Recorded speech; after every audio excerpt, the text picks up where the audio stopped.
जय हिंद दोस्तों, वंदे मातरम। यार, हर इंसान की ज़िंदगी में ना एक ऐसा पीरियड आता है जब उसको ना स्पिरिचुअलिटी की तरफ ना उसका झुकाव बढ़ने लगता है, आस्था उसके अंदर आने लगती है। भगवान के ऊपर जो भरोसा, जो सवाल वो हमेशा उठाया करता था, वो सवाल कहीं गुम हो जाते हैं और वो जवाब तलाशने के लिए कहीं ना कहीं मतलब अपनी आस्था को बढ़ाना शुरू कर देता है। विराट कोहली, जिसको कि हमने देखा कि किस तरीके से उस प्लेयर ने मतलब वर्ल्ड क्रिकेट को बदला है इस पॉइंट ऑफ टाइम पे। सचिन तेंदुलकर से उसकी कंपैरिजन होता रहता है, यार वो एरा अलग था, आज का एरा अलग है। लेकिन पिछले 3-4 साल में जो डिक्लाइन विराट कोहली का देखा वो सबके लिए शॉकिंग था। क्यों? क्योंकि Virat Kohli out of form जा ही नहीं रहा था, गया तो ऐसा गया कि वापस ही नहीं आ रहा था।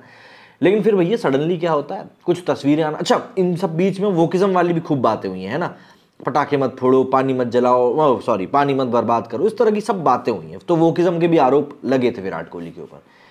इन सब के बाद में सडनली विराट कोहली की तस्वीर सामने आती नीम करेली बाबा जी के आश्रम में बैठ के, वहाँ पर वो किसी चीज़ का पाठ कर रहे हैं, अपनी सुपुत्री के साथ, अपनी धर्मपत्नी के साथ वहाँ पर गए हुए हैं बाबा जी से आशीर्वाद लेने के लिए। सडनली फिर उसके बाद मैच खेलने बंदा जाता है और दे धड़ सेंचुरी। मतलब कहीं ना कहीं बदलाव तो देखने को मिलता ही है ना। और उसके बाद एक बार फिर से एक बार उनकी तस्वीर वायरल हो रही है, जहाँ पे वो एक और आश्रम में नजर आ रहे हैं, जो कि हमारे देश के प्रधानमंत्री श्री नरेंद्र मोदी जी के भी गुरु जी हैं। उनके आश्रम में वो नजर आ रहे हैं, वहाँ पे फैंस के साथ सेल्फी लेते हुए नजर आते हैं। मतलब एक जोन होता है ना बंदे की लाइफ में, जहाँ पर वो सबके साथ एंजॉय कर रहा होता है। वो वाला पीरियड है कहीं ना कहीं कि नहीं यार, जो है वो है, खेल अपनी जगह पर है, लेकिन ये सब चीज़ें भी ज़रूरी हैं। और मुझे ऐसा लगता है कि एज एन इन्फ्लुएंसर ये लोग इतने बड़े पायदान पर बैठे हुए हैं कि जब ये आस्था को जगह देते हैं अपनी ज़िंदगी में, तब कहीं ना कहीं जो युवा है इस देश का, वो समझता है इस बात को कि नहीं यार, ये चीज़ें वाकई में ज़रूरी हैं। और फिर उसका भी झुकाव उन चीज़ों की तरफ जाता है। ये बिल्कुल 100% फैक्ट बात है और इस बात का असर पड़ता है, कोई माने या ना माने। अब जरा बात कर लेते हैं कहाँ पहुंचे हैं विराट कोहली एक बार फिर से माथा टेकने, और उसको लेकर ट्विटर के ऊपर किस तरह की बातें हो रही हैं। भारतीय टीम के पूर्व कप्तान विराट कोहली लगातार मंदिर और आश्रम में दर्शन के लिए जा रहे हैं। श्रीलंका के खिलाफ वनडे सीरीज से पहले वो वृंदावन गए थे, उससे पहले अपनी पत्नी के साथ विराट नैनीताल में एक मंदिर में गए थे, और अब ऑस्ट्रेलिया के खिलाफ 9 फरवरी से शुरू होने वाले टेस्ट सीरीज से पहले विराट कोहली ऋषिकेश पहुंच गए। वहां वो पीएम नरेंद्र मोदी के गुरु के आश्रम में पहुंचे। अब देखिए, भारतीय टीम न्यूजीलैंड के खिलाफ T20 सीरीज समय खेल रही है। विराट कोहली को इससे ब्रेक दिया गया है। इसका फायदा उठाते हुए वो ऋषिकेश से दयानंद गिरी आश्रम पहुंच गए। यहां उनके साथ उनकी पत्नी अनुष्का शर्मा और बेटी वामिका भी है। स्वामी दयानंद गिरी देश के प्रधानमंत्री नरेंद्र मोदी के भी गुरु हैं। मीडिया रिपोर्ट्स की माने तो विराट और अनुष्का यहाँ धार्मिक अनुष्ठान के लिए पहुंचे। विराट कोहली ने गंगा आरती में भी हिस्सा लिया। रिपोर्ट्स के मुताबिक आश्रम के जनसंपर्क अधिकारी ने बताया कि उन्होंने यहाँ पहुंचकर ब्रह्मलीन दयानंद सरस्वती की समाधि के भी दर्शन किए।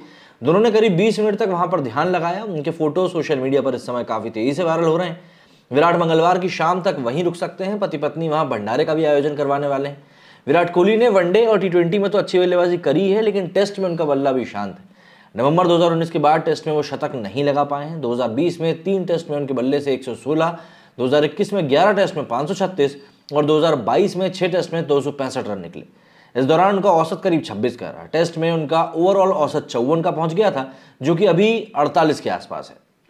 टीम को ऑस्ट्रेलिया के खिलाफ 9 फरवरी से नागपुर में शुरू होने वाली टेस्ट सीरीज में विराट से काफ़ी उम्मीदें हैं, और ऐसे में उनकी ये तस्वीरें सामने आना वाकई में उनके फैंस के लिए काफ़ी अच्छा है।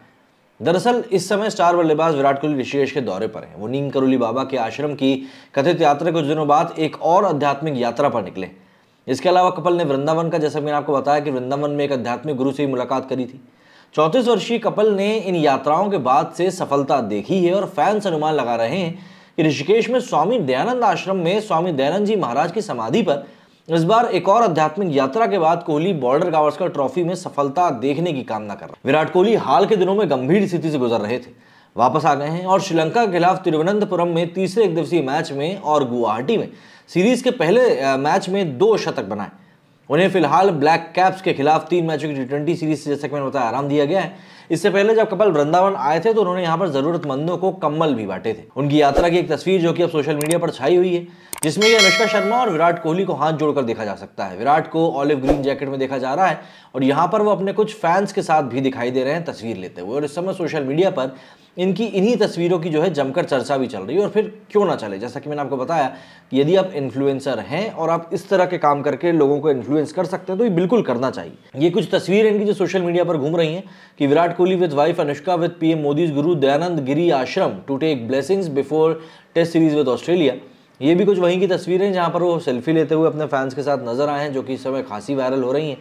हम चलते हैं यहाँ पर कुछ रिएक्शंस देखने के लिए कि पब्लिक इसको लेकर क्या बोल रही है। कि सबसे पहले लिखा है, now he is stealing people's heart both on and off the ground. बिल्कुल, यहाँ पर लोगों का इस समय विराट कोहली दिल जीतने में लगे हुए हैं। देखिए, धर्म एक अलग ही चीज़ होती है, मतलब उसको जब आप अपनी ज़िंदगी में शामिल कर लेते हैं तो कहीं ना कहीं एक सेंस ऑफ पीस आपके मन में आता है, और वो बहुत ज़रूरी है। Till now I used to respect Virat Kohli because he is a good cricketer, but now I respect Virat Kohli because he is a proud Hindu. Vintage Virat test from, वो तो ऑस्ट्रेलिया के साथ टेस्ट सीरीज शुरू होगी और भाई साहब का यही रौद्र रूप देखने को मिलेगा। From wokeism to Dharmapath, welcome back. बिल्कुल, welcome Virat Kohli, Anushka Sharma. From wokeism to Hinduism, nothing against you. When one is young, ambitious and successful, radical ideas seem very enticing. With maturing comes the prudence. बहुत भारी भाषा में लिखा है लेकिन सही चीज़ लिखी है। This is the nearest I have been to Kohli. आने से पहले बताया करो, I want to meet the legend. It's Swami Dayanand Saraswati, not Giri. अच्छा जी। My man went to ashram just to give his whole success credit of upcoming series to the visit. How is this different from people who worship ashram or Jaggi or Guru Ram Rahim? Please tell me, a good godman is one who has escaped conviction. All of them are frauds. भैया आप मत करो, simple सी बात है। It's a choice ना, आप भारत में कर सकते हो अपनी चॉइस का काम, अपन सीरिया में नहीं बैठे हैं। मैंने क्या लिखा है, PR work after his popularity went down a bit, also the Diwali ज्ञान फियास्को। बिल्कुल, लेकिन लौट के बुद्धू घर को आए। Wisdom of crowds sees through all shenanigans. Forget the series. This will take many births. अच्छा, Rishikesh, Virat Kohli with wife Anushka visits PM Modi's Guru Dayanand Giri Ashram to take blessings. इसके बाद इसने मन से लिखा है। अच्छा, make him captain again, make the test team great again. मतलब literally test team Virat Kohli की पास रहती तो बेहतर होता। मतलब रोहित शर्मा की आजकल हालत देखो कैसी हुई है। The woke Virat we know has completely changed. Swamiji's books are must read. Don't miss these books on Gita and Upanishad. Welcome transformation for Virat Kohli from Vogue Gyanchand. I am so hopeful for this nation and its future. Now Test series will also go like well. जय दयानंद गिरी, जय हो। इस तरह के कुछ reactions हैं जो कि निकल कर सामने आ रहे हैं और लोग अपनी अपनी बात भी रख रहे हैं। लेकिन देखिए, ये जो एक इस समय पूरा ऑरा है ना इस चीज़ का, यार ये बहुत सुंदर है, बहुत अच्छा है, और खेल अपनी जगह पर है। लेकिन मेरा बस बार बार वही कहना है कि जब एक इन्फ्लुएंशियल व्यक्ति इस प्रकार के काम करता है तो कहीं ना कहीं वो एक बहुत बड़े तबके को मोटिवेट करता है और बताता है कि नहीं, ये चीज़ करना क्यों ज़रूरी है। आप ज़िंदगी में कितने ही सफल हो जाएं, लेकिन आपको कहीं ना कहीं धर्म और आस्था के पास तो जाना ही पड़ता है। मेरे वीडियो फिलहाल उतना ही। जय हिंद। आप लोगों का इस बारे में क्या कहना है कमेंट करके ज़रूर बताइएगा। जय हिंद।